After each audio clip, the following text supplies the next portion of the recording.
Hello. चलिए, जैसा हम लोग प्रॉमिस किया था उस हिसाब से आज आप लोगों को सीए कोर्स के पूरे डिटेल के बारे में बात करेंगे। सबसे पहला कि सीए इंस्टीट्यूट है क्या, उसके बारे में हम लोग डिटेल में बात करते हैं। सबसे पहला चीज़ है कि सीए क्या था या क्या हुआ। तो सीए का नाम है ICAI, एक इंस्टीट्यूट है। उसके अनुसार ये कोर्स होता है। सबसे पहले कि ICAI है क्या, तो ये है institute of chartered accountant of India, जिसका स्थापना पार्लियामेंट एक्ट 1949 के अंतर्गत किया गया था। उसका नाम था द चार्टर्ड अकाउंटेंट एक्ट 1949।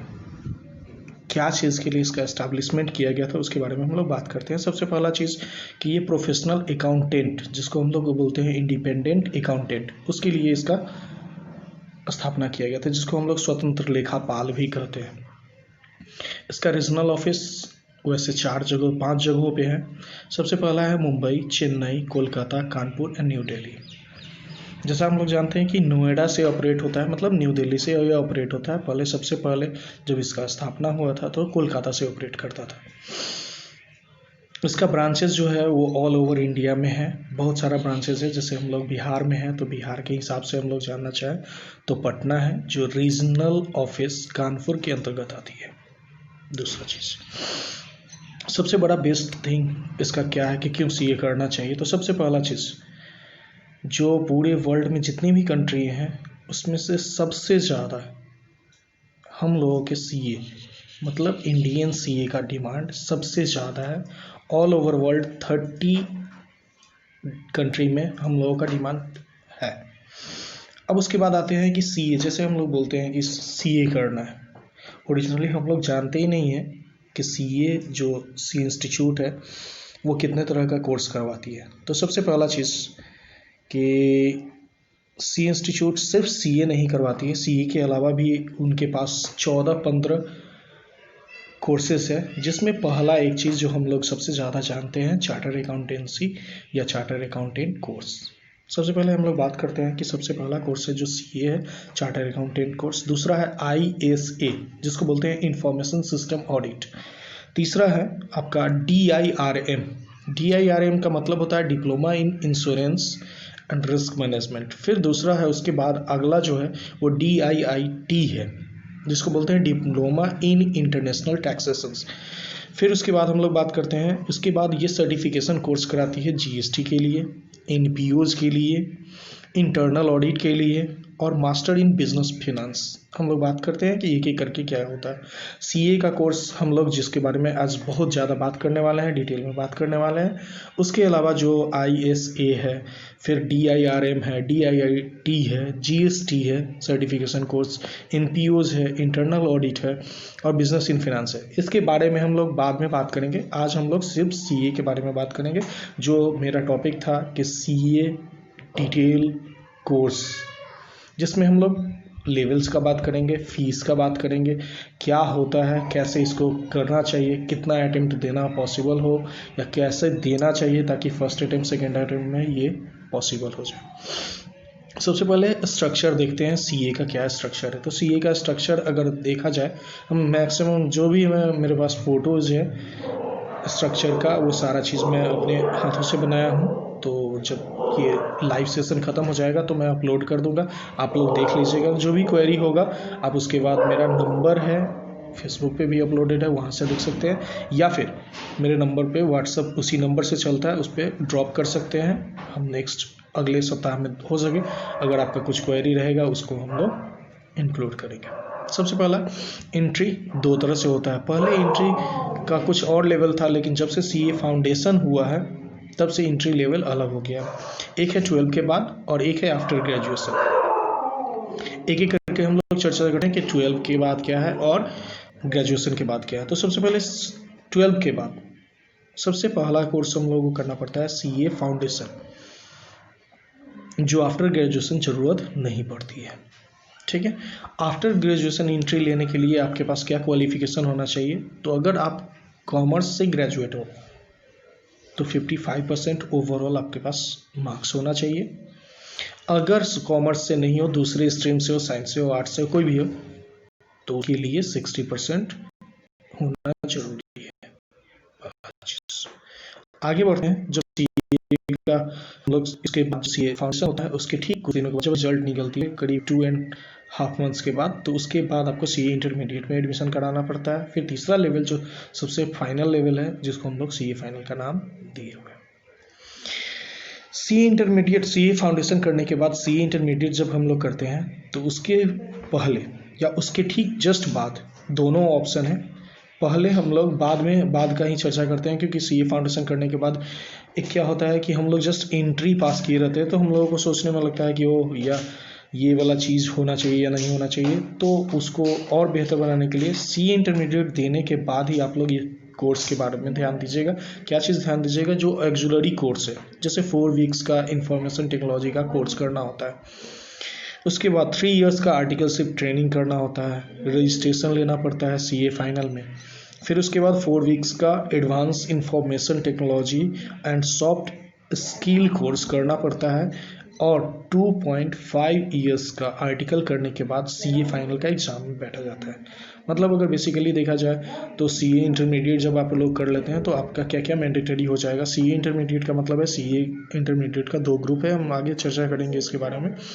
तो सबसे पहले हम लोग देखते हैं कि सीए जो टेक्नोलॉजी का जो ये बोल रहा है 4 वीक्स का, तो उसके लिए रजिस्ट्रेशन लेना पड़ता है। रजिस्ट्रेशन लीजिएगा, उसके बाद कुछ दिनों के बाद ही आपका ये काम कर लेगा, और 4 वीक्स का आपको रजिस्ट्रेशन करने के बाद आपका सारा काम हो जाएगा। नेक्स्ट, जब आर्टिकलशिप की बात आती है, तो आर्टिकलशिप 3 इयर्स का, पहले 4 इयर्स का होता था, 3.5 इयर्स का होता था, अब 3 इयर्स का है, जिसमें 2.5 इयर्स आपको कंप्लीट कर लेना है बिफोर अपीयरिंग इन सीए फाइनल एग्जामिनेशन। मतलब सीए फाइनल एग्जामिनेशन से पहले आपको क्या क्या चीज़ कर लेना पड़ेगा, मतलब सीए इंटर और सीए फाइनल के बीच का चीज़ हम लोग बात करते हैं। पहला जो सबसे पहला जरूरी है वो है आपका कि आईआईटी ट्रेनिंग होता है, जिसको इंफॉर्मेशन टेक्नोलॉजी ट्रेनिंग कहते हैं, 4 इयर्स का, 4 वीक्स का करना होता है। दूसरा 2.5 इयर्स का आर्टिकल से करना एक मैंडेटरी है। फिर 4 वीक्स का एक एडवांस ट्रेनिंग होता है इंफॉर्मेशन एंड टेक्नोलॉजी और सॉफ्ट स्किल पे, तो उसको भी करना जरूरी है। फिर उसके बाद बात करते हैं कि सीए फाउंडेशन। अब प्रॉब्लम आता है कि ठीक है, कोर्स के बारे में जान लिए, कोर्स का डिटेल भी जान लिए, कोर्स का सब्जेक्ट के बारे में हम बात करेंगे। फीस क्या है, कि कोई भी चीज़ एंट्री करने से पहले कॉस्ट जाना जरूरी है। कॉमर्स के हिसाब से देखे या इकोनॉमिक्स के हिसाब से देखे, तो पहले कॉस्ट फिर बेनिफिट दोनों देखना चाहिए। तो चलो हम दोनों पहले बात करते हैं सीए फाउंडेशन क्या। सबसे पहला, जब 12 पास करते हो, 12 पास करने के बाद जब सर्टिफिकेट तुम्हारे पास आ जाता है, तुम अप्लाई कर सकते हो। अप्लाई करने का 2 है, एक 31 मार्च है, जिसको अब 31 जुलाई किया गया है, और एक है तुम्हारा 31 जुलाई, और एक है 31 दिसंबर या 31 दिसंबर के आसपास। मतलब इसके बीच में आपको करना है, तब जाके आपको मई या नवंबर का सेशन मिलेगा। सीए फाउंडेशन के लिए कोर्स का फी है 9,800, जिसमें 400 ऑप्शनल है। 400 ऑप्शनल इसका मतलब है कि ये वाला पैसा स्टूडेंट्स जर्नल के लिए दिया जाता है। स्टूडेंट्स जर्नल का मतलब है कि न्यूज़पेपर जैसे हम लोग लेते हैं ना पर डे, वैसे सी इंस्टीट्यूट हर मंथ में एक न्यूज़पेपर निकालती है। न्यूज़ वो बंच होता है, उसमें बहुत सारा चीज़ डिटेल्स दिया रहता है, एग्जामिनेशन प्रोसीड्योर के बारे में डिटेल्स फॉर कमिंग एग्जामिनेशन, ये सारा चीज़ दिया रहता है। तो वो आपको जस्ट अपडेट करेगा सीए कोर्सेज में क्या क्या चेंज हो रहा है, क्या नहीं हो रहा है, वो सारा चीज़ इसमें दिखेगा। दूसरा, इसके बाद आता है बात की examination fee. Examination fee vary करता है 600 से 1000 के बीच में। अभी इसका 6000 के आसपास है, लेकिन हम जो वीडियो बना रहे हैं तो वो फ्यूचर के लिए बना रहे हैं कि कोई आदमी 1-2 साल के बारे में बात करेगा। जिस तरह से इन्फ्लेशन या फिर पैसा का प्रॉब्लम चल रहा है, हो सकता है कि इसका कोर्स का रेंज मैक्सिमम होगा 600 से 1000। मतलब आपके पास 9400 कम से कम प्लस 600, मतलब 10,000 6 मंथ्स से 9 मंथ्स का पीरियड के लिए आपको देना पड़ेगा। ये सी इंस्टीट्यूट का फ़ी है। इसके अलावा आप कहीं पे भी कोचिंग करते हो ना तो कम से कम इसका पटना से लेकर के, पटना और बिहार मतलब सीतामढ़ी में तो छोड़ दो, पटना और मुजफ्फरपुर का बात हम लोग कर रहे हैं, पटना और मुजफ्फरपुर में 5000, 6000, 8000 या फिर 10,000 के अप्रॉक्स चलता है। सीतामढ़ी में भी मैंने कोशिश किया था 8000 और उससे पहले 5000, लेकिन पता नहीं 2 सेशन मैं भी नहीं किया, क्योंकि उससे पहले मेरे पास 2014 में एक स्टूडेंट आया था जो 2015 में पास किया। 2014 में मैं दिसंबर या अप्रॉक्स दिसंबर के बाद वो लड़का बेचारा आया था, 2 लड़का था, 1 लड़का पास किया। फिर उसके बाद मेरे पास 2016 में बहुत सारे स्टूडेंट आए, 4-5 स्टूडेंट थे जिसमें 3 स्टूडेंट अभी तक क्लियर कर पाया। उसके बाद मैंने पढ़ाना छोड़ दिया। प्रॉब्लम है कि यहाँ पे लोग समझता है कि जल्दी हो जाए, उसके अलावा टाइम भी नहीं लगे, टाइम नहीं दे। आप खेलते कूदते 12 पास कर सकते हो, ग्रेजुएशन पास कर सकते हो, बट सीए के लिए पॉसिबल नहीं है। आपको 6 to 8 आवर्स देना ही पड़ेगा। दोगे तो अच्छा है, नहीं दोगे तो बस पैसा खर्चा करो ना, पापा मम्मी का पैसा है, अपना कमाया हुआ तो है नहीं। आगे बात करते हैं कि इसमें सब्जेक्ट क्या क्या चीज़ स्टडी करना होता है। तो सीरियसली कोई 11 और 12 पढ़ा है ना, तो इसमें 2 पेपर ऐसा है जो पहले से कंप्लीट होता है। पहला principle and practice of accounting, जिसमें 11 और 12 का रहता है। ये 100 मार्क्स का पेपर रहता है, जिसमें 11 से 50% सिलेबस होती है, दूसरा 12 से 30% and first part first part जो यहाँ से बिहार यूनिवर्सिटी का है, मतलब मेरा मुजफ्फरपुर यूनिवर्सिटी का, उससे 20% रहता है। तो ओवरऑल 100% में आपको ऑप्शन मिल चुका होगा कि 11% में 50% रहता है, 12 से 30% और फर्स्ट पार्ट में 20%। पास करने के लिए 50% का ज़रूरत होता है। मतलब अगर 100 का पेपर है ना, 50 अगर आप ला देते हो तो आप पास हो जाओगे। आप पास हो जाओगे इसका मतलब क्या है, 11 क्लास अगर सही से पढ़ा हुआ ना तो अकाउंट पढ़ने का ज़रूरत नहीं पड़ेगा पास होने के लिए। मैंने ये नहीं बोला है कि नॉलेज के लिए, मैंने बोला है पास करने के लिए। अगर 11 अच्छा से पढ़ा हुआ, 12 थोड़ा सा पढ़ा हुआ है, फर्स्ट पार्ट चलो नहीं पढ़ा हुआ है, तब पर भी 80% या 60% नंबर नहीं आएगा। अगर नहीं आता है तो पढ़ना बेकार है। दूसरा पेपर आता है बिजनेस लॉ और बिजनेस कॉरस्पॉन्डेंस एंड रिपोर्टिंग। पहला हम लोग बात करते हैं बिजनेस लॉ के बारे में। एक्चुअली ना हम लोग 12 में 2 चैप्टर पढ़े हैं जिसके बारे में हम लोगों को जानना जरूरी है कि वो क्या है। जैसे हम कभी कभी हम अपने क्लास में बोलते हैं कि पार्टनरशिप एक लॉ है, पार्टनरशिप एक लॉ है। उसमें हम बोलते भी हैं कि इंडियन पार्टनरशिप एक्ट 1932 के अनुसार ये चैप्टर पढ़ाया जाता है। मतलब क्या है कि जो एक्ट है वो सीपीटी में आपको पढ़ना है। हम लोग प्रैक्टिकल अप्रोच देख चुके हैं 12 में, हालांकि इसके अकाउंट में भी देखना है हमको प्रैक्टिकल अप्रोच, बट जब अलग सा पेपर आता है बिजनेस लॉ तो उसमें आपको पार्टनरशिप का नॉलेज होना चाहिए। इसके अलावा 2 लॉ और एक्स्ट्रा आता है, एक है इंडियन कॉन्ट्रैक्ट एक्ट और दूसरा आता है गुड्स सोल्ड एक्ट, वो भी इंडियन ही है, वो दोनों पढ़ना रहता है। कॉन्ट्रैक्ट एक्ट से 40 मार्क्स का आता है। एक्चुअली अब कॉन्ट्रैक्ट एक्ट ये सब के बारे में हम बाद में बात करते हैं। बिजनेस लॉ से 60% का मार्क्स आता है, मतलब 60 मार्क्स का बिजनेस लॉ होता है। बिजनेस कॉरस्पॉन्डेंट एंड रिपोर्टिंग जो है उसके बारे में बात करते हैं। ये क्या है, एक्चुअली नहीं कुछ नहीं है। जो हम लोग 12 में इंग्लिश पढ़े हैं ना, 11 में जैसे सीबीएसई वाला इसको अच्छे तरह से जान सकता है। इंग्लिश ग्रामर तो बिहार बोर्ड और सीबीएसई दोनों में है, लेकिन जो लेटर राइटिंग बोलते हैं या फिर उसको बोलते हैं ये राइटिंग सेक्शन, सीबीएसई में इसको बोला जाता है राइटिंग सेक्शन। मतलब उसमें लेटर लिखना हो, कंप्लेन लिखना हो, फिर बिजनेस रिलेटर्स के बारे में यहाँ पे बात हो रही है, तो वो सारा चीज़ इसमें आता है।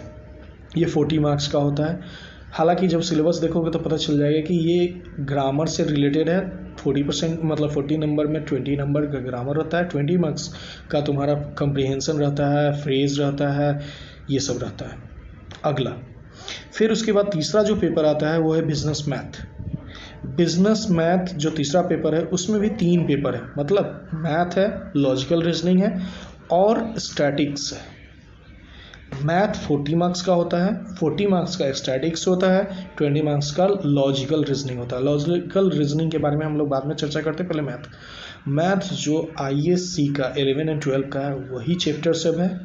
हाँ, ये एक चीज़ है कि इसमें 1 मार्क्स क्वेश्चंस होता है। अभी इससे पहले हम जो 2 पेपर का डिस्कशन किए, अकाउंट और बीएसटी का बिजनेस लॉ का, उसमें सब्जेक्टिव एग्ज़ाम होता है, इसमें ऑब्जेक्टिव एग्ज़ाम होता है। मतलब आप जो जानते हो कि 4 ऑप्शंस रहेगा, एक क्वेश्चन का आपको टिक लगाना है। इसमें बिजनेस मैथ के बारे में हम लोग बात कर दी। स्टैटिक्स 10 तक, 8 to 10 और 12 का भी कुछ पकड़ लेते हैं। जैसे आपका कोरिलेशन है, रिग्रेशन है, इंडेक्स नंबर है, फिर उसके बाद टाइम सीरीज है, फिर स्टैंडर्ड डेविएशन है।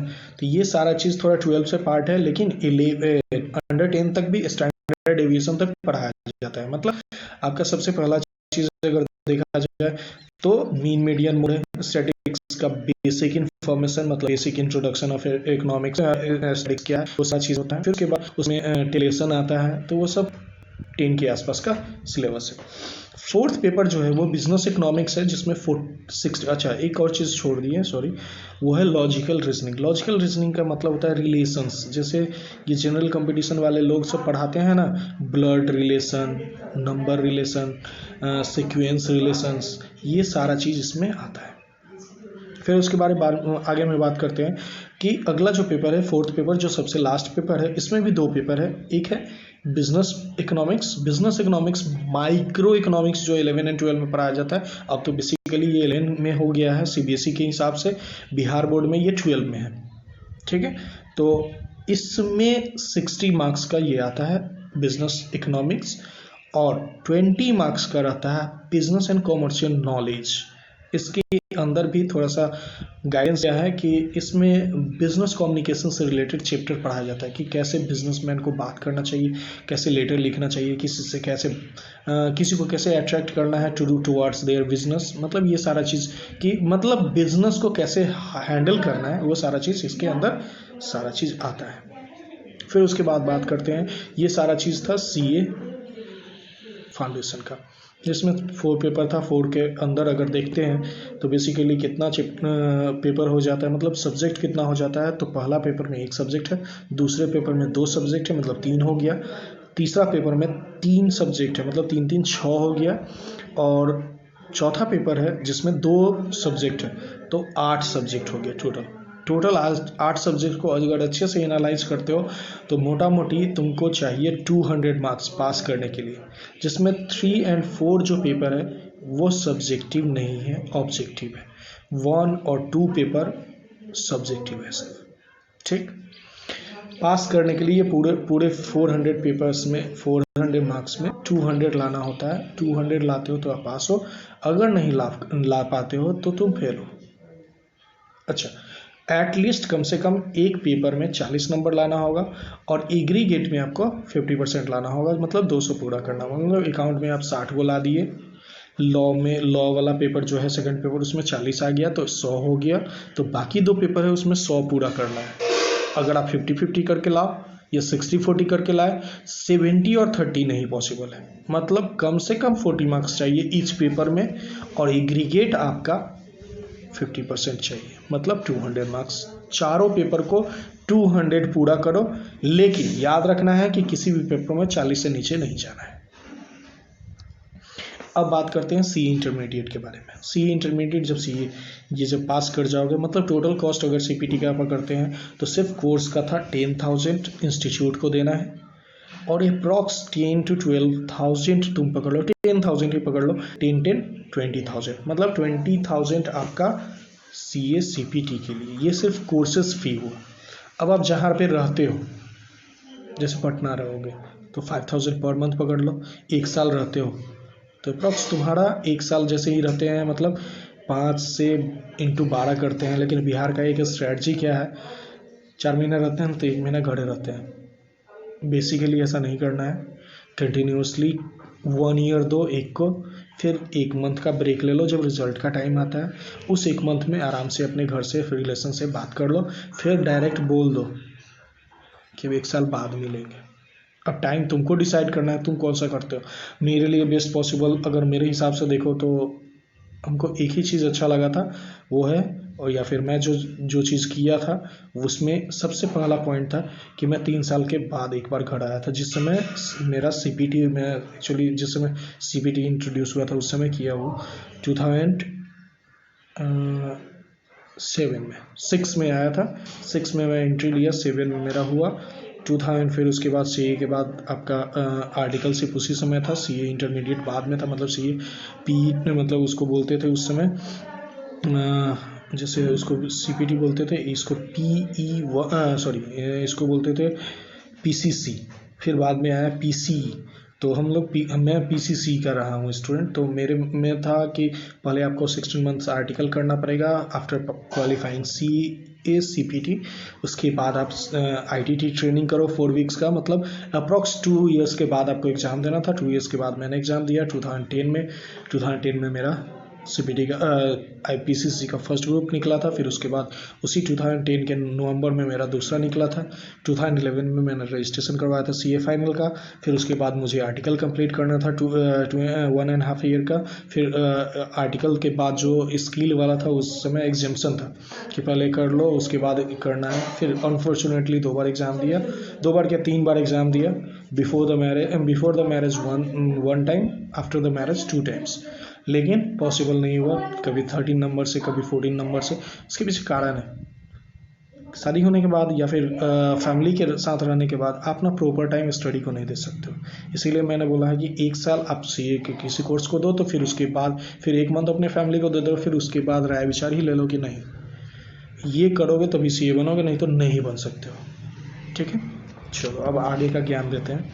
आगे का ज्ञान है CA इंटरमीडिएट में क्या क्या प्रोसेस था। सबसे पहले कोर्स का फ़ी के बारे में हम लोग बात करते हैं। तो वो है रजिस्ट्रेशन CA के अंडर में अगर रजिस्ट्रेशन कराने जाते हो CA फाउंडेशन देने के बाद, तो आपको 18,000 देना पड़ेगा बोथ ग्रुप के लिए, 11,000 देना पड़ेगा सिंगल ग्रुप के लिए। मेरे ख्याल से बेटर होगा हमेशा दोनों ग्रुप का रजिस्ट्रेशन एक साथ लो। अगर नहीं लेते हो तो 18,000 का 11,000 तो पड़ेगा, उसके बाद फिर 9,000 होगा, मतलब अप्रॉक्स 20,000 लग जाएगा। अगर मान लो किसी कारण से एक ग्रुप पास कर जाते हो और इमीडिएट फिर रजिस्ट्रेशन कराना है तो तुम फंस जाओगे। उससे अच्छा है 2 साल का मतलब दोनों ग्रुप का रजिस्ट्रेशन करा दो। एक रजिस्ट्रेशन हमेशा 6 टर्म्स के लिए वैलिड होता है, मतलब 3 सालों के लिए वैलिड होता है। 3 साल में अगर पास नहीं करते हो तो छोड़ दो CA मेरे ख्याल से, क्योंकि उसके बाद टाइम वेस्ट करना हो जाएगा। कुछ तो रजिस्ट्रेशन का फ़ी हो गया 18,000 दोनों ग्रुप का। उसके बाद इसके अंदर कोचिंग का फ़ी जो है, मतलब मैं जहाँ तक जानता हूँ सीतामढ़ी में भी स्टार्ट किया गया था इसको 24,000 के अप्रॉक्स में, 18,000 20,000, बट बेटर अवॉइड करो उसको। मैं भी कोशिश किया था, लेकिन स्टूडेंट्स को चाहिए कि बाप रे CA CPT तो आप करवा दिए, अब CA फाइनल में अकेले सारा सब्जेक्ट पढ़ाइएगा, तो ये अलग बात है। क्यों नहीं पढ़ा सकता या क्यों पढ़ाया जाता है वो तो बात का बात है, उसके बारे में बाद में चर्चा करेंगे। क्योंकि जब आदमी को पर लगता है ना, तब पर कटना ज़रूरी होता है। अब CPT पास कर गए, पटना जाओगे, दिल्ली जाओगे, थोड़ा घूमना है ना, जबकि वही समय है पढ़ने के लिए। तो बाहर जाते हो तो वहाँ का इन्वायरमेंट, पहले एक चीज़ छोटा सा एग्जांपल होते हैं, कहीं पे भी जाता है ना इंसान, तो एक कॉमन सा चीज़ है, उस इन्वायरमेंट को एडजस्ट करने में उसको 6 to 10 मंथ्स लगता है। अगर 6 से 9 महीना तुमको उस इन्वायरमेंट में लगा, मतलब 6 महीना का कॉस्ट तुम्हारा जीरो है, तुम्हारा जो खर्चा हुआ उसका आउटपुट जीरो है, उसके बाद तुम जाते हो। अब एक चीज़ बताते हैं, आज जियो का ज़माना है, तो सबसे बेस्ट बात बताता हूँ। घर में अगर एक कमरा में बंद हो जाओ, लैपटॉप बस बड़ा इंस्टीट्यूट ऑनलाइन क्लासेस देता है, इतना अच्छा देता है, इतना अच्छे से अगर करोगे तो तुमको बाहर जाने का ज़रूरत नहीं है। जो आउट स्टेशन खर्च जो बोला ना मैं, कि बिहार से बाहर मतलब पटना में जाते हो 5,000 लगेगा, दिल्ली में जाते हो 7,000 कम से कम लगेगा, मुंबई में जाते हो 15,000 लगेगा, चेन्नई में जाते हो 7,000 लगेगा। ये सब एक लिविंग कॉस्ट है, उसको बचा सकते हो। घर में 500 रुपये का जियो में भराओ, 500 रुपये का 2300-2400 रुपये का शायद एनुअल पैकेज आता है, वो भरा लो, 2 GB या 1.5 GB देता है। एक दिन का क्लास में तुमको मैक्सिमम 900 MB लगेगा, मतलब पर मंथ का जो वहाँ ट्रैवलिंग खर्चा है उतना में तुम्हारा नेट मिल जाएगा और तुम आराम से उस कोर्स को कर भी सकते हो, फीस वही लगेगा। तो बचा क्या? तो बचा वहाँ का रहने का खर्चा, वहाँ का मेंटेलिटी का, वहाँ का इन्वायरमेंट का खर्च। क्योंकि किसी भी इन्वायरमेंट में जाते हो तो उसके अनुकूल होना होता है, मतलब फ्रेंड्स को देखोगे तो थोड़ा सा तुमको कॉस्ट बियर करना पड़ेगा, पापा को बताना पड़ेगा कि ये खर्चा लगता है, वो खर्चा लगता है, कटर लगता है, कुछ लगता है, पता नहीं, लेकिन तुमको पैसा ज़्यादा लगाना पड़ेगा। और वो चीज़ अब सीधा सा बात है, फ्रेंड्स अगर अच्छे से आता है तो तुम अच्छे से नहीं जाओगे तो तुमको इनफीरियरिटी लगेगा, मतलब अपना आप में एक कॉमन लगेगा, जो जिसको कॉमन करने के लिए तुमको ज़्यादा एक्सपेंस करना पड़ेगा। जो वहाँ का है वो वहाँ है, वो अपना आपको मेंटेन करके रखे हुआ है, उसका फैमिली का स्टैंडर्ड वैसा ही है। तुम यहाँ से जाते हो तो तुमको उस स्टैंडर्ड को मैच कराना पड़ेगा। जैसे ही स्टैंडर्ड को मैच कराते हो तो तुम्हारा कॉस्ट बढ़ जाता है। मतलब जहाँ पे लगना चाहिए 1 लाख रुपया तो वहाँ पे लगता है 2 लाख 2.5 लाख। और पापा बोलते हैं बाप रे इतना पैसा खर्चा करोगे तो कैसे होगा, घर में बहन है, घर में ये है वो है कटर। तो ये है, ये भी हम लोगों का साइकोलॉजी, तो इसको भी ध्यान में रखना है। तो कॉस्ट कैसे कम कर सकते हैं वो हम लोग बाद में चर्चा करेंगे। तो अब इसमें कोचिंग का फ़ी मोटा मोटी 24,000 ये नहीं मिलने वाला है मेरे लिए। अगर बोला जाए तो हाँ मैं बोल सकता हूँ, लेकिन एटलीस्ट मुझे 4 to 5 स्टूडेंट्स चाहिए, क्योंकि कोई भी कोर्स कराते हैं अगर कॉस्ट टू कॉस्ट हो तो फ़ायदा नहीं है ना। 2 और 2.5 घंटा का क्लास हो, एक स्टूडेंट को लेके बैठ के पढ़ाओ तो अच्छा नहीं है। एक बैच रहे तो उसका अलग है, चलो कम कॉस्ट भी है, कोई दिक्कत नहीं है, अपना नॉलेज बढ़ेगा, कोई तो जानेगा। तो आज 1 तो 10 तो 15 ऐसा हो सकता है, तो वो बाद में हम लोग बात करते हैं। पहले बात करते हैं कि मोटा मोटी इसका कोर्स का दाम है 40,000 से 80,000, 1,20,000। जैसा कोचिंग जैसा टीचर वैसा फीस। क्या कोई पहाड़ पढ़ाता है? नहीं, पढ़ाने का नज़रिया अलग होता है। मतलब सब पढ़ाएगा वही, समझा कौन कितना पाता है। जो बेटर समझाता है उसके पास कॉस्ट ज़्यादा लगेगा, जो कम अच्छे से समझाता है तो उसके पास कॉस्ट कम लगेगा। तो 40,000 से 1,20,000 का रेंज है। मतलब इसके लिए भी कम से कम कोर्स फी अगर देखा जाए तो 18,000 बोले तो 20 उसको पकड़ लो, और 1,20,000 मतलब सीपीटी के लिए अभी तक हम लोग बात किए हैं वो 10,000 था, प्लस 10,000 का मतलब 20,000। सीए इंटरमीडिएट के लिए तुम्हारा हम लोग बात कर चुके हैं कि ये मोटामोटी 20 या प्लस 1 तो 120, तो 120 या प्लस 20 140 हो गया। लिविंग कॉस्ट अभी बाद में हम लोग बात करेंगे, पहले हम लोग कोर्सेज का सारा चीज़। इसके अंदर ना 2 ग्रुप होता है, 2 ग्रुप होता है, मतलब 2 ग्रुप में बांटा गया है। एक्चुअली सीए फाउंडेशन को भी 2 ग्रुप में बांटा गया था, लेकिन अब जब से फाउंडेशन हुआ है तब से उसको पेपर्स के हिसाब से जाना जाता है। अब ग्रुप इसमें भी पेपर्स है, लेकिन इसको ग्रुप में बांटा गया, ग्रुप 1 ग्रुप 2। ग्रुप 1 में अकाउंट पढ़ना है, ग्रुप 2 में कॉर्पोरेट एंड अदर लॉ पढ़ना है। कॉर्पोरेट लॉ में यहाँ पे इंडियन कॉन्ट्रैक्ट एक्ट भी आ जाएगा, पार्टनरशिप एक्ट आ जाएगा, ग्रेचुइटी एक्ट आ जाएगा, फिर उसके बाद तुम्हारा पेंशन एक्ट आता है, फिर उसके बाद तुम्हारा सेल्स गुड्स एक्ट छोड़ के कंपनी एक्ट आ जाता है। फिर इसके अलावा भी शायद एक कोई एक्ट जुड़ा है, अपडेट मेरे पास नहीं है। उसके बाद है कॉस्ट एंड मैनेजमेंट अकाउंटिंग, फिर उसके बाद है इनकम टैक्स और जीएसटी। ग्रुप नंबर 2 है, उसमें है advance accounting, advance auditing and insurance. उसके बाद है information system and systematic management, और financial management and economics for finance. मतलब इसमें मैक्रो इकोनॉमिक्स आता है, मैनेजमेंट आता है, मैक्रो इकोनॉमिक्स आता है। मतलब टोटली अगर देखते हो तो 1 का 3, 1 2 3 4 5 6 7 8 9 10 11 12 13 पेपर पढ़ना है। 13 सब्जेक्ट है जिसको 2 कैटेगरी में बांटा गया, ग्रुप 1 ग्रुप 2। अब बात करते हैं आगे टोटल अगर सीए फाइनल का, तो सीए फाइनल के लिए हम लोग वेट करेंगे क्योंकि इतना ही नॉलेज बहुत ज़्यादा है। पहले अब बात कर लेते हैं टोटल कॉस्ट के बारे में। तो हम लोग ये सारा का डिटेल मैं दे दूंगा पिक्चर के माध्यम से, इस फेसबुक पे ही अपलोड कर दूंगा। पहले मैं सीए फाउंडेशन के लिए मैं 20,000 का कोर्स फी पकड़ा, मतलब जो इंस्टीट्यूट और कोचिंग मिला करके लगता है वो। सीए इंटरमीडिएट का मेरे ख्याल से 1,40,000 था टोटल सीए का इंस्टीट्यूट का कॉस्ट, और प्लस कोचिंग का, प्लस सीए फाइनल के बारे में भी मैं बता ही देता हूँ। सीए फाइनल में भी टोटली एक्चुअली 8 पेपर्स है, जिसमें 6 पेपर के बारे मतलब में बहुत सारा ऑप्शन है।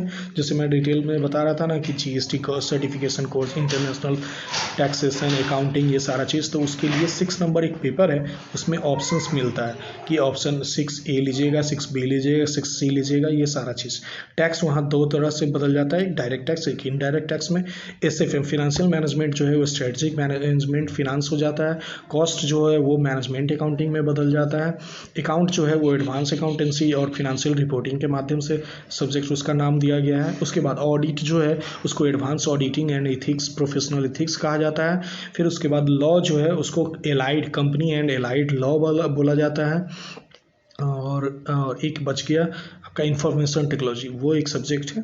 वो टोटल मिला करके वही सारा सब्जेक्ट है। इसके बीच में बहुत सारा चीज़ दिया हुआ है कि हाँ ये चीज़ है वो चीज़ है। सीए फाइनल के लिए मोटा मोटी आपको 20,000 सी इंस्टीट्यूट को फ़ी देना पड़ता है रजिस्ट्रेशन के लिए, प्लस इसका कोर्सेज फ़ी ना बहुत सारा अलग अलग है। जैसे मैंने जहाँ तक देखा है 60,000 पटना में, 60,000 65,000 होता है, जो इस वैकेशन के बाद, ये मतलब कोरोना जो पेंडेमिक है उसके बाद मेरे ख्याल से ये 80,000 के आसपास जाने वाला है। तो 80,000 पकड़ लो और वहाँ पे 1,80,000 के आसपास इसका रेंज है। मतलब अगर मैं सबसे बड़ा ही पकड़ता हूँ 140,000 पकड़ लेता हूँ, तो 140,000 प्लस 20,000 1,60,000 टोटल फीस सिर्फ कोर्स का विथ ट्यूशन कितना आ रहा है, तो 3,20,000। पूरा कोर्स का मैंने टाइम बोला है कि 3 इयर्स कम से कम होता है, लेकिन वन टाइम में अगर पास करते जाते हो तब। बिहार का एवरेज मैं देखूं तो वन टाइम में कोई पास नहीं करता है, 2 and 3 टाइम्स लग जाता है। मतलब कहीं भी रहोगे आप, तो मैं रेंज पकड़ता हूँ 7,000 एक एवरेज पे। 7,000 इंटू 12 इंटू 3 नहीं, 4 to 5 ईयर्स में 5 ईयर्स पकड़ता हूँ, क्योंकि गार्जियन को पहले बता देते हो थोड़ा ज़्यादा और उससे कम लगता है तो तुम्हारे लिए बेनिफिट है। नहीं तो बाद में तुमको बोला जाएगा कि इतना जल्दी इतना बोला था, इतना खर्चा करवा दिया। क्या खर्चा करवाया पता नहीं, लेकिन जो भी है खर्चा करवाया। तो लिविंग कॉस्ट जो है वो मैं अलग से एक पिक्चर डालूंगा, उसमें बता दूंगा। लिविंग कॉस्ट जो हुआ 7,000 इंटू 12 इंटू 5, तो 4,20,000 टोटली तुम्हारा खर्चा होता है 7,40,000। अब एक चीज़ देखे हो, अगर बढ़िया से देखा जाए तो टोटल कोर्स फी जितना नहीं है उससे ज़्यादा तुम्हारा लिविंग कॉस्ट पड़ जाता है। और जो ईरा चल रहा है या फिर जो सिचुएशन है, या फिर हम ऐसा बोल सकते हैं कि जो इन्वायरमेंट में हम लोग रह रहे हैं, 4G 5G 3G जो भी है, तो कीपैड वाला ना सोच नहीं रखो यार। टीचर के सामने बैठेंगे, फिर टीचर से पूछेंगे, टीचर बताएगा तो हमको समझ में आएगा। गधा हो, ये कॉन्सेप्ट गधा वाला है। और अगर ऐसा करते भी हो तो जैसे मान लो कि कोरोना हुआ, अब सामने सामने बैठ कर कौन पढ़ाएगा? पढ़ाने में बहुत सारा रिस्क है। कौन कहाँ से कैसे आता है या किसके टच से आता है। अगर बाय चांस थोड़ा भी मिस्टेक होता है तो क्या होगा, पूरा क्लास ख़त्म हो जाएगा। तो ऐसा तो बोलना नहीं चाहिए, लेकिन फिर भी ये मेरा पर्सनल व्यू था। अब इसको थोड़ा सा, अब जहाँ जहाँ ग्रीन जोन है तो फिर भी लोग डरे हुए हैं। अगर अच्छे से देखोगे, कोई बुलाना भी चाहे तो बोलता है, जैसे मैं अपना एग्जांपल लेता हूँ, सप्ताह में 1 दिन या 2 दिन मैं निकलता हूँ। इसी बीच में जो भी ज़रूरत का सामान है मैं लाता हूँ। बस थोड़ा सा सेफ रहो, सुरक्षित रहो। खाने के लिए ज़िंदगी पड़ा हुआ है ना, कौन सा ज़िंदगी जाया जा रहा है। और थोड़ा सा सावधानी बरतोगे, हो सकता है कि तुमको अपनी लाइफ का कोई फिक्र नहीं है, लेकिन तुम्हारे जो आसपास का है, या तुम किसी के कॉज न बनो उसके लिए। तो उससे अच्छा है कि बेटर घर में रहो और देखो जो होता है। अगर घर का मतलब बाहर का जो लिविंग कॉस्ट बचा लेते हो 4,20,000, मतलब क्या है 3,20,000 में सीए बन सकते हो। अब सबसे बड़ा बात आता है कि बाप, सीए बनने के बाद जॉब कैसे लगेगा। तो जो कि ये प्रोफेशनल कोर्स है, इसमें जॉब ना तुम्हारे टैलेंट के हिसाब से होगा। गवर्नमेंट की भी जॉब लगती है। और उससे पहले मैं शुरुआत में एक चीज़ बोला हूँ कि सीए, इंडियन सीए का डिमांड ना सबसे ज़्यादा 30 कंट्रीज़ में है। मतलब क्या है, हम लोगों का रेशियो अगर देखोगे 1.3 है अदर देन द वर्ल्ड्स। मतलब मेरा एक का डिमांड 1.3 गुना सब जगह पे है। इसका मतलब है मेरे देश में तो डिमांड है ही, बाहर भी इसका डिमांड ज़्यादा है। तो तुम अगर थोड़ा सा पासपोर्ट ये सब रेडी रखो, या फिर तुम्हारे अंदर टैलेंट होगा, तुमको ऑटोमेटिकली स्विच कर लिया जाएगा। सी इंस्टीट्यूट एक और चीज़ करती है कि जो अच्छे पास होते हैं, मतलब 2,000 तो स्टूडेंट 2 से 3,000 पूरे इंडिया में सीए फाइनल में पास होता है। तो उसके बाद जब उसको कंपेनिंग किया जाता है, तो उसमें भी बहुत सारी कंपनीज आती हैं। जैसे मेरे यहाँ सबसे बेस्ट है, सबसे ज़्यादा जो रिक्रूटमेंट होता है वो आईटीसी के थ्रू होता है और टीसीएस के थ्रू होता है। फिर उसके बाद आईबीएम पहले था तो उसके थ्रू होता था, अभी रिलायंस के भी थ्रू हो रहा है। एलएनटी फाइनेंस एलएनटी है, लार्सन एंड टूब्रो, वेल है, कोल इंडिया है। इन लोगों को सीए का ज़रूरत ज़्यादा होता है, क्योंकि फिनेंशियली कोई भी कंपनी को फिनेंशियली अगर स्ट्रांग होना है ना, तो उसको सीए के पास जाना ही पड़ेगा। मैं एक कोर्स के बारे में बीच में बात कर रहा था कि उसमें था क्या, मैं एक बार देख के बताता हूँ एग्जैक्ट द कोर्स का नाम, certification course on master in business finance, जिसको हम लोग एमबीए के नाम से भी जानते हैं, छोटा छोटा। तो मेरे क्लास में अगर स्टूडेंट्स को याद होगा तो मैं एक बात हमेशा बोलता हूँ कि अगर एमबीए करना है तो कैट या मैट के थ्रू जाओ, पॉसिबल हो तो कैट के थ्रू जाओ, और फिनांस से मनी मतलब बैंकिंग एंड फिनांस या फिनांस से सिर्फ एमबीए करो। क्यों बोलता हूँ, उसके पीछे कारण है। सीए का जो ओवरऑल जॉब है ना, उसमें मोटा मोटी जॉब वो फिनांस से किया हुआ एमबीए कर सकता है। एमबीए क्यों बोला हूँ मैं, हो सकता हूँ अगले वीडियो के लिए वेट करिएगा। हम अगर संडे तक अगर ऐसा रहा माहौल तो मैं संडे को वीडियो बनाऊंगा एमबीए और सीए में क्या फ़र्क है, एमबीए में क्या कॉस्ट लगता है। रफली अगर मैं बताऊं तो ये 7,40,000 है ना, वो उसका 1 साल का कोर्स का फ़ी है। मतलब अगर अच्छे इंस्टीट्यूट से करते हो ना तो 4 साल कम से कम, मतलब आपको 3 इयर्स तो लगना है तय है। 2 साल का कोर्स होता है, एक्सपर्टीज़ के लिए लगता है, मतलब 3 साल। 3 साल में आपको कम से कम 30 लाख के आसपास खर्चा होगा। हॉस्टल का फीस अलग से, मतलब 30 लाख प्लस 10 लाख पकड़ के चलो, 10 लाख या 12 लाख, क्योंकि वो लोग अटैच हॉस्टल रखता है तो हॉस्टल का कॉस्ट कम थोड़ा रखता है और कोर्सेज का फ़ी ज़्यादा रखता है। उसमें भी बात करता है कि हाँ आपको 30,000 40,000 का पैकेज ले लेंगे। तो जो 40 लाख में अगर आप कोर्स करते हो ना एमबीए का, तो उसका मोटा मोटी जॉब आपको 40,000 से 50,000 मिल सकता है, अगर आप में टैलेंट है तो। नहीं तो 25,000, और एकदम टैलेंट नहीं है तो 5,000 to 10,000। क्या मॉल में यार सेल्स डिपार्टमेंट देखो, मैनेजमेंट डिपार्टमेंट, अकाउंट डिपार्टमेंट देखो, यही चीज़ है एमबीए का कहानी। तो उसके बारे में हम बात करते हैं। जो मेरा ये चीज़ था, तो 7,40,000, जिसमें आप 4,20,000 आराम से बचा सकते हो। वीडियो क्लासेस का हेल्प ले सकते हो। ऑप्शन के लिए मैं अपने आप में भी उतना नहीं हूँ, ऐसा नहीं है। सीए फाइनल जो है उसमें थोड़ा सा मेरा पकड़ ज़्यादा पेपर में नहीं है, 4 पेपर में ही है। प्रैक्टिकल पेपर्स में, थ्योरी पेपर अगर आप खुद से याद कर लेते हो तो मोस्ट वेलकम। मैं सीए फाउंडेशन क्या, सीए इंटरमीडिएट क्या, सीए फाइनल तक का गारंटी दे सकता हूँ, अगर कैपेबिलिटी हो तब। हाँ, अब इस बीच में जो इंफॉर्मेशन टेक्नोलॉजी का जो 4 वीक्स का है, ये सब के लिए आपको बाहर जाना पड़ेगा। मतलब या तो यूपी जाना पड़ेगा, या दिल्ली जाना पड़ेगा, या फिर बिहार में पटना में। तो वो भी आपको देख लेना है। और वो स्टे कॉस्ट मैक्सिमम आपको 20 दिन 25 दिन 1 महीने 2 महीने के लिए जाना पड़ेगा, तो 10,000 कॉस्ट बढ़ेगा, उससे ज़्यादा नहीं बढ़ेगा, और यहाँ पे आराम से आप कर सकते हो। दूसरा चीज़, अब बात करते हैं इसके बारे में कि 3,20,000 जैसा मैं बोला हूँ कि ये कोर्स फी है, रहने का चार्ज, बहुत सारा चीज़ें, तो वो सारा चीज़। हाँ, आप सबको गुड मॉर्निंग। एक्चुअली बहुत सारा मैसेज देख रहे हैं, लेकिन पहले कोर्स कब बता देते हैं। मेरा एलोबरेट करने का ही सबसे ज़्यादा प्रॉब्लम है।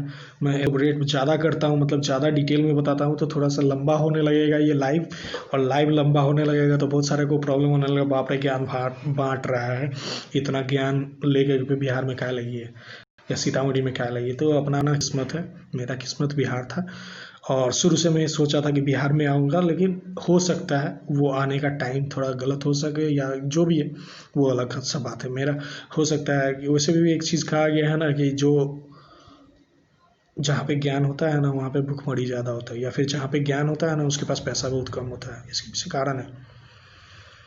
अगर हम लोग पूरे इंडियन हिस्ट्री को देखेंगे तो हम लोग के यहाँ सबसे बड़े आर्यभट्ट हुए थे ना, मैथ के ज्ञानी, पूरे वर्ल्ड में जिनको जाना जाता है, जिन्होंने मेरे ख्याल से शून्य का खोज किया या फिर क्या किया, गणितज्ञ के नाम से मैं जानता हूँ। मेरा जेके उतना अच्छा नहीं है। आज भी जाके उनके घर पे देखो ना, खपड़ा का घर है, लेकिन इतना ज़्यादा नॉलेज, लेकिन कह नहीं सकते हैं, वो अलग बात है, वैसा कोई बात नहीं है। ठीक है, तो ये सारा चीज़ था जो डिटेल्स मैंने बता दिया है। अब मैं पिक्चर अपलोड कर दूंगा, और मेरे बारे में तो मोटा मोटी मालूम ही होगा। नहीं मालूम होगा तो जिस फेसबुक अकाउंट से मैं आ रहा हूँ, वो मेरा अकाउंट है, मेरे कोचिंग के नाम से है। आप पूरा डिटेल देख सकते हो सारे चीज़ के बारे में। मेरा कोचिंग का ग्रोथ देखना है तो वो भी देख सकते हो कि क्या था, मैं क्या कहाँ से कहाँ किया हूँ। हाँ, पहले कोलकाता में था, कोलकाता में खड़ा करता था, फिर यहाँ पे आए, यहाँ पे कर रहा हूँ। स्ट्रगलिंग पॉइंट है, स्ट्रगलिंग है, चलता है, वो होना भी चाहिए। कभी कभी जब आप एक स्ट्रीम पे पहुँच जाते हो ना, तो वहाँ से थोड़ा सा लो देखना चाहिए। लो देखते हो तभी ऊपर जाने का मज़ा आएगा। वो मज़ा आने का टाइम थोड़ा बाकी है। तो कोर्स का डिटेल मेरे ख्याल से समझ में आ गया होगा।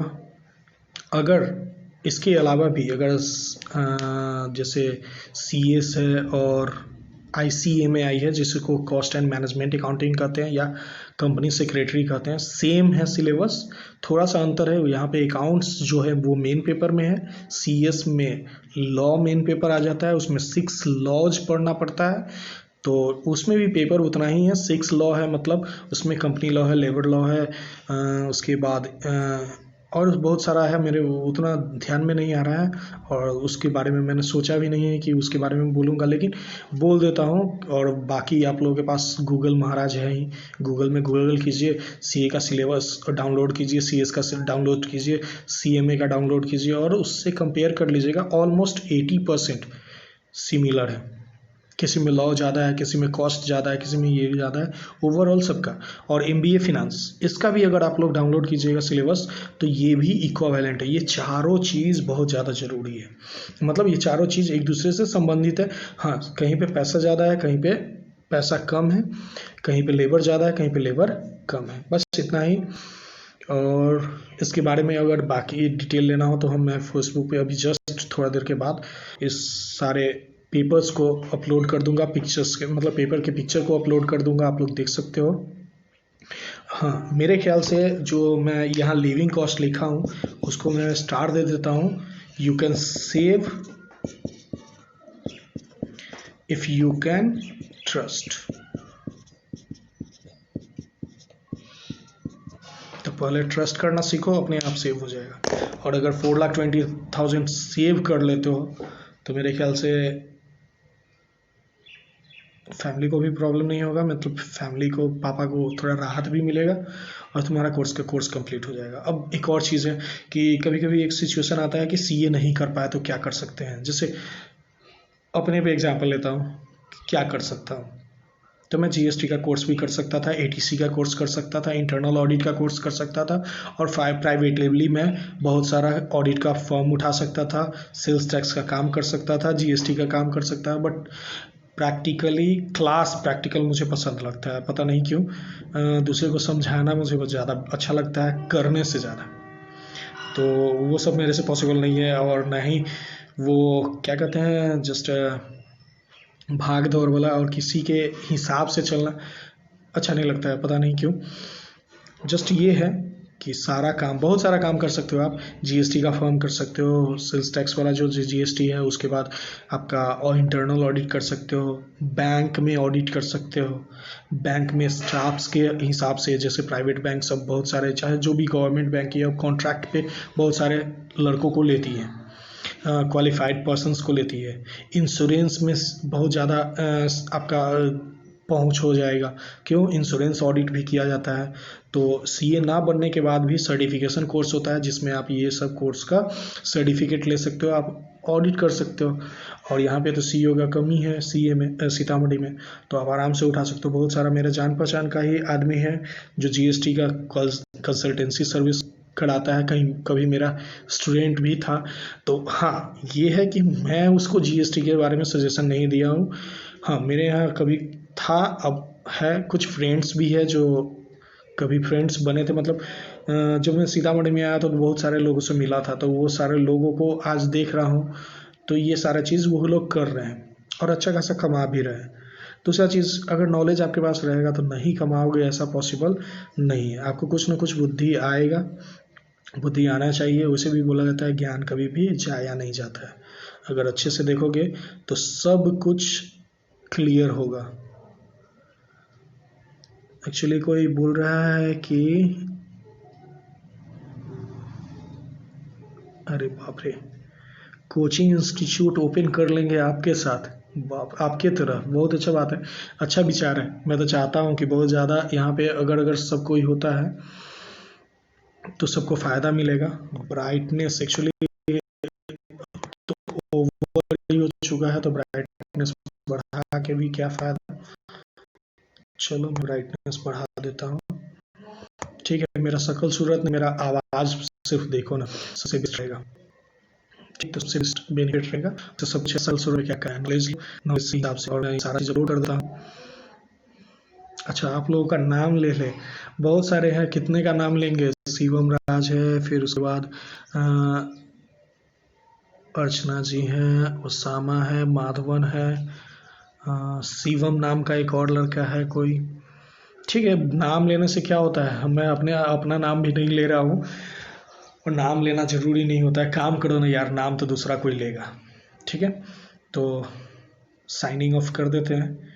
ठीक है, बाकी सारा चीज़ अगर किसी को नहीं मिला हो तो ये वीडियो तो शायद दोबारा प्ले हो सकता है, पर फर्स्ट दिन मेरा वो था, तो उस दिन बहुत सारा परेशानी भी हुआ था। कभी मैंने लाइव क्लास दिया नहीं है, या लाइव कभी आया नहीं है, कभी आने का कोशिश या फिर ज़रूरत नहीं पड़ा है। कुछ दिन मतलब बहुत दिन पहले मैं ये यूट्यूब पे चैनल भी किया था, तो पॉसिबल नहीं होता यार, बहुत सारा चीज़ है, बहुत सारा चीज़ देखना पड़ता है, वो सारा चीज़ करना पॉसिबल नहीं होता है एक आदमी के लिए।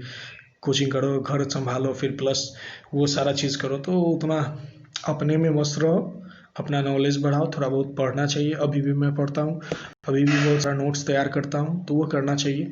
अगर करते हो इस छुट्टी में, अगर अपना 11 एंड 12 को देख लो, और देख के अगर रिवाइज करते हो, अगर तुमको पता चलता है कि हाँ मुझे याद है, तो सबसे बड़ा एडवांटेज तुम्हारा है कि तुम्हारा रिकैप्चुलाइजेशन या रिवीजन टाइम अच्छा रहेगा, तुम्हारा नॉलेज भी अच्छा रहेगा। और बेसिकली जैसे हम लोग किसी कोर्स के बारे में सोचते हैं, तो सोचने से पहले ना उसके बारे में समझना ज़रूरी होता है। समझाने का मैंने कोशिश किया है।